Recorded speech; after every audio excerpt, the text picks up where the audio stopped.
Resulta evident que ja tenim l'era de la IA aquí.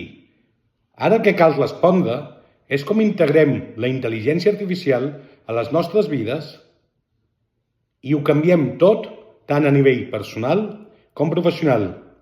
I això només passa per repensar-nos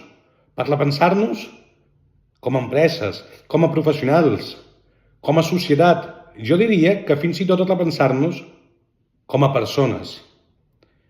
I per integrar l'era de la IA d'una manera efectiva a tots els nivells i a tota mena d'escala, el que hem de fer és ficar els A-Brains, els serveis d'intel·ligència artificial, els copilots, en el centre de tot. Copilots i més copilots, assistents d'IA, que ens ajudaran, ens acompanyaran i ens assistiran en tot.